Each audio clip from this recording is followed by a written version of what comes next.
Good morning. It is Thursday, the 19th of March.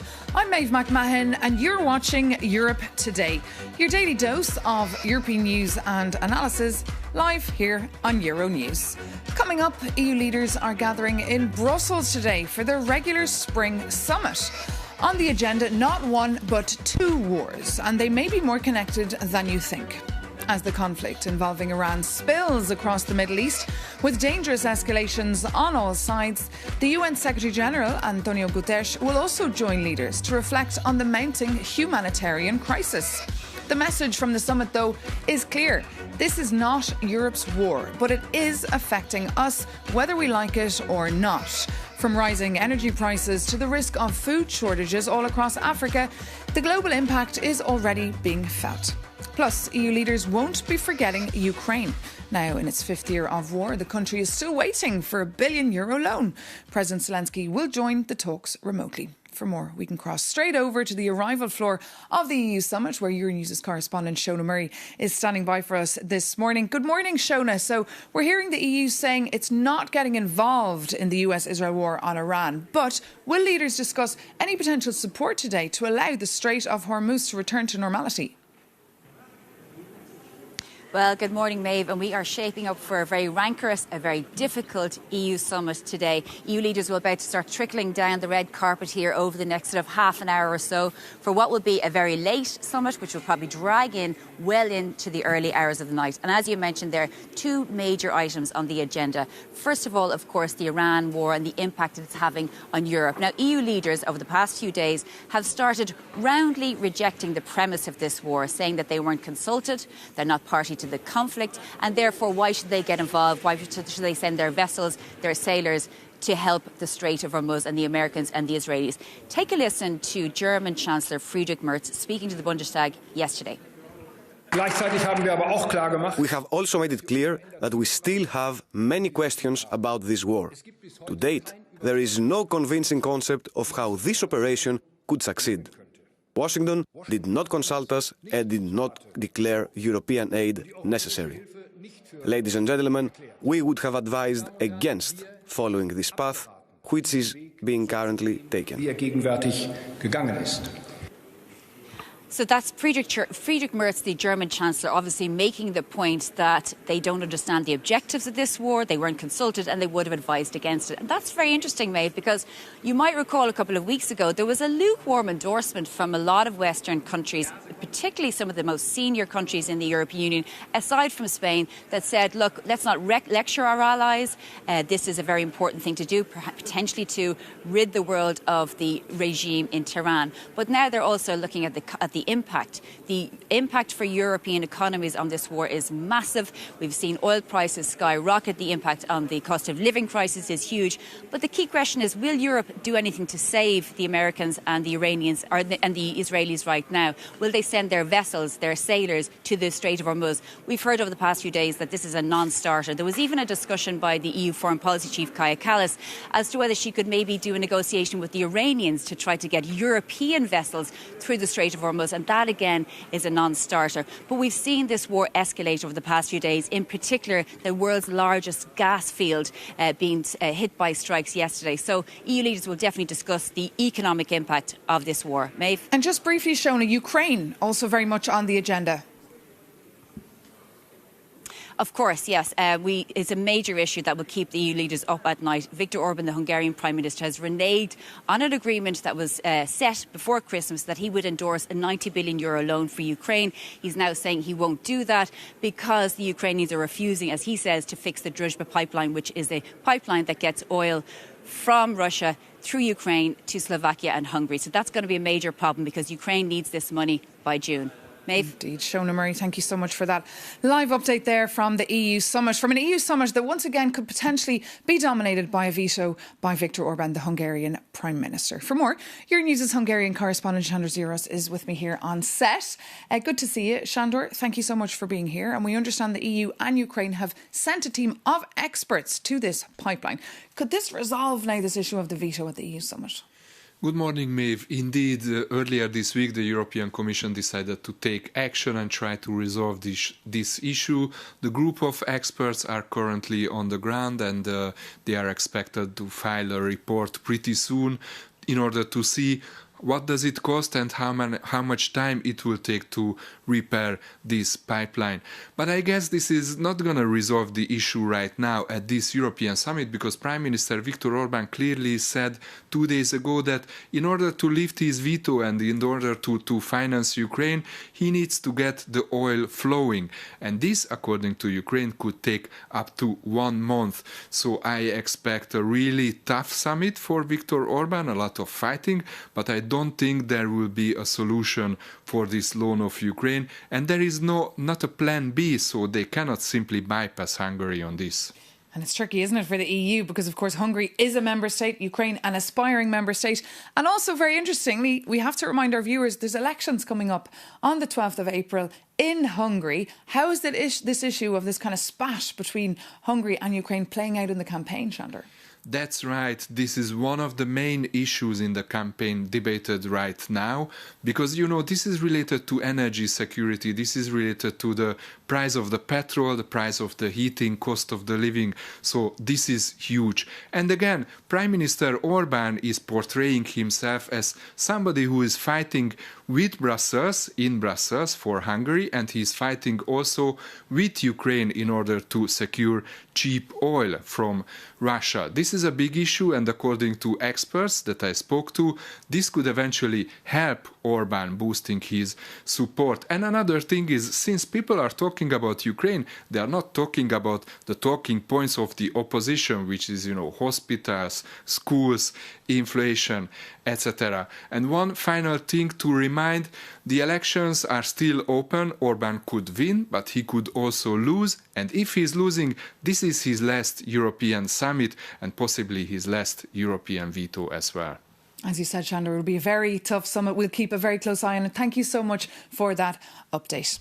And now, of course, although all eyes here in Brussels are focused on the politics coming out of that EU summit today, the eyes of the world are on the Middle East. In Lebanon, hundreds are reported killed and more than 1 million people displaced, and strikes are starting to hit energy infrastructure from Iran to Qatar. This as President Trump warned Iran not to attack Qatar again, or the US would, quote, massively blow up the entirety of an Iranian gas field. We can go to Dubai now, where our regional correspondent Jane Witherspoon is standing by for us. Good morning, Jane. So it's getting very ugly here and dangerous, with energy sites being struck on all sides. Tell us more. That's right. Iran has ramped up its attacks on energy sites across the Middle East. It comes as the Revolutionary Guard has said this is a new era of war. Now, here in the UAE, our Habshan gas facility was closed overnight due to strikes there.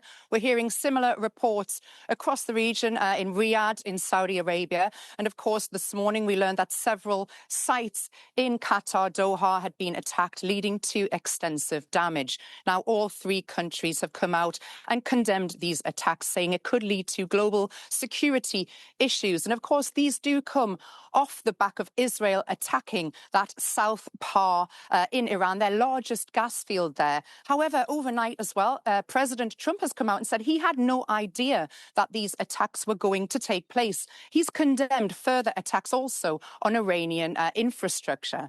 And meanwhile, Jane, Iran's security chief, Ali Larijani, has been killed in an Israeli strike. He was actually one of the most influential figures of the regime. Tell us more about that and what it could mean.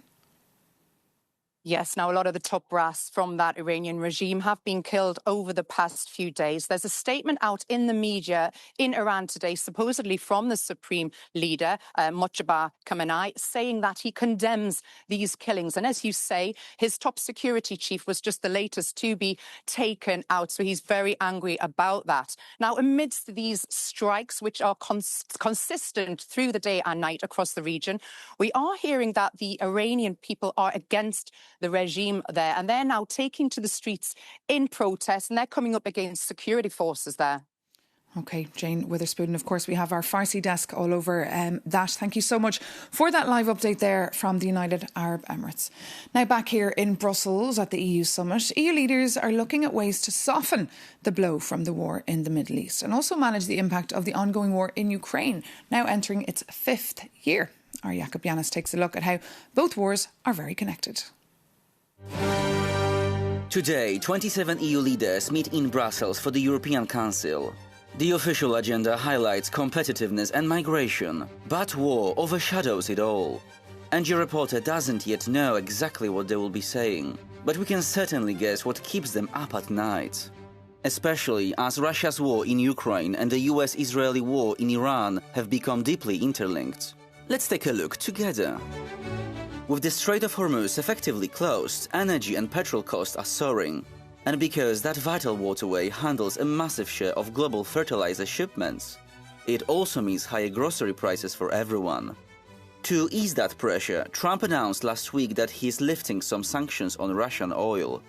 The US Treasury issued a temporary permit allowing countries to purchase Russian crude currently stranded at sea. And Washington insists this only applies to already loaded cargo, strictly ruling out new trades or major financial benefits for Russia. But European leaders are strongly pushing back. German Chancellor Friedrich Merz called the move wrong, while Council President Antonio Costa argued it directly undermines European security by letting Moscow cash in. But here is the bitter irony. Since Trump's decision, oil prices have not drastically fallen, but European security has. This sanctions relief could hand the Kremlin a staggering $150 million a day. That single day of revenue buys up to 7,000 Iranian-designed Shahed drones. Or could fund sign-up bonuses for 5,000 new Russian soldiers every single day. And after bashing traditional diplomacy, Trump is disappointed Europe is not rushing to help secure the Middle East. But as EU leaders gather in Brussels just days after the Ides of March, one could say they know a political backstabbing when they see one.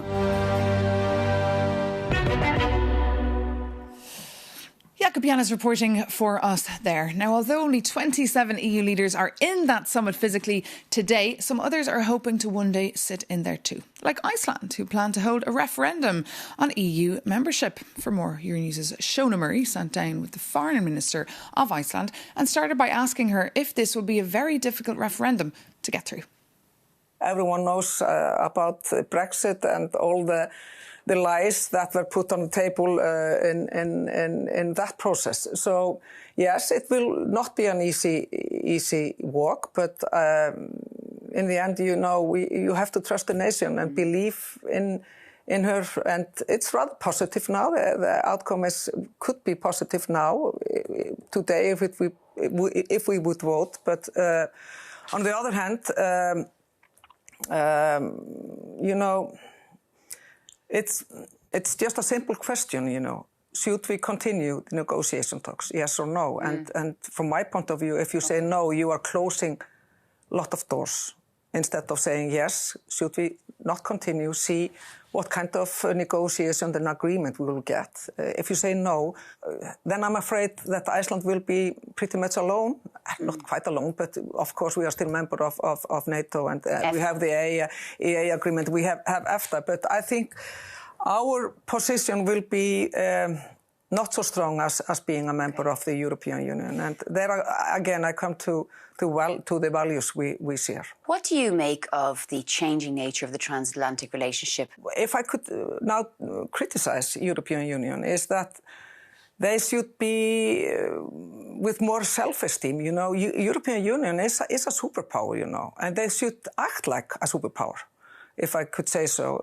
And you just, if you watch and recall the Greenland's agenda from the US part, it was quite clear that the European Union was a backbone for Denmark and Greenland when these statements were made on the US behalf. And I think that was beneficial for Denmark, but it was also useful for us in Iceland to see, okay, European Union and most of the countries, they can stand with other nations when they are in a way attacked and their sovereignty and was that very worrying from an Icelandic point of view, what happened with Greenland? Because we're talking about two islands, and I mean, actually, Donald Trump kept on saying Iceland instead of Greenland in his speech in Davos. Yeah, but he meant Greenland. I know, but still, I mean, Iceland at the back of his head somewhere. Yeah. somewhere, yes. But actually, just to underline, Iceland has an excellent relationship with the US. Until it doesn't.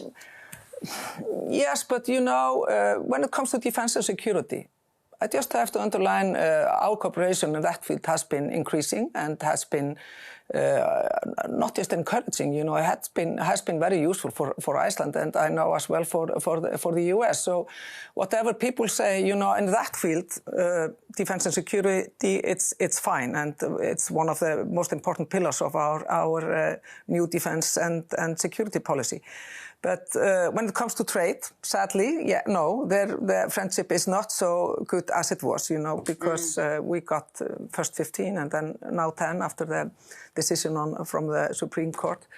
So I think, and Iceland, we are, and we still will be advocating for a good transatlantic relationship. Of course, everybody is. You know, yeah, but we also have to work for it, you know. But we cannot be naive. Yeah. And that's why I say it's important for Iceland to increase the pillars under the defense and security policy. Like I mentioned, there are two main pillars under our defense and security policy, being a member of NATO, and the other pillars is the defense agreement with the US since 1951. But of course we are having bilateral agreements with countries like Finland and Germany, and we are updating our memory of understanding and defense with Canada, and of course we are deepening our collaboration with other countries, and we have to do it because in this world, in this volatile world, you see what Finland and Sweden did. They joined NATO, and they say those two pillars, EU and NATO, they are the backbone of their security. And of course, we in Iceland, we have to do something more that we have been doing, and that's why for example, I signed this security and defense partnership with EU today. When you say the EU should be acting like a superpower, should it recognise the leverage that it has? I mean, if you look at what's happening in the Strait of Hormuz, humongous leverage, you know. So what would you say Ursula von der Leyen should have done, maybe around the issue of tariffs? Should the EU have played a tariff game with Trump or accepted the 15%? I will not tell him what to do. You know, it's a difficult situation. What I only ask for is in various areas, show your superpower, because together Europe is a strong alliance. I suppose did the example of Greenland. Yeah, exactly. For the example of Greenland, there some nations said, okay, if you are going to put tariffs on us because we are standing with Greenland and Denmark, then we are going to put tariffs on you. And of course it affected the markets in the US. And that's why one of the reasons that I think the US administration responded to. Euronews' Shona Murray there is speaking to the Foreign Minister of Iceland. Now here on Euronews, our EU summit coverage is just getting started. Our reporters will be on the ground all day. We'll have a live blog all day and night. And tonight at 7, we'll be bringing you a very special live show from the summit floor hosted by our Maria Tadeo. So don't miss that. But for more on how the actual summit will unfold today, we can bring in briefly again our Shona Murray, who's on the arrivals floor for us. Anyone arrived yet, Shona? And how will the day proceed? No one arrived yet, but as you can see, it's gotten much, much busier. EU leaders will start giving their statements to their press. They'll probably obviously highlight the Iran war, their concerns about the spillover. Key on the agenda for all of them will be to get the message across that they will try to do something about spiralling energy prices. The problem is that EU member states are not agreed about how the EU should proceed in this regard. Also, we'll have President Zelensky of Ukraine on video call. He will be putting his point across in relation to the €90 billion, but also how Ukraine can help support the West in tackling Shahed drones. So it's going to be a long day, it's going to be rankers, it's going to be difficult, and I'll probably see you here first thing in the morning in the same clothes like before. You will indeed, and actually, Shona, this summit was meant to be about competitiveness, but interesting how things have changed. As I said, stay glued to Euronews.com and Euronews TV for more coverage of that summit. Thanks for watching, take care and see you soon.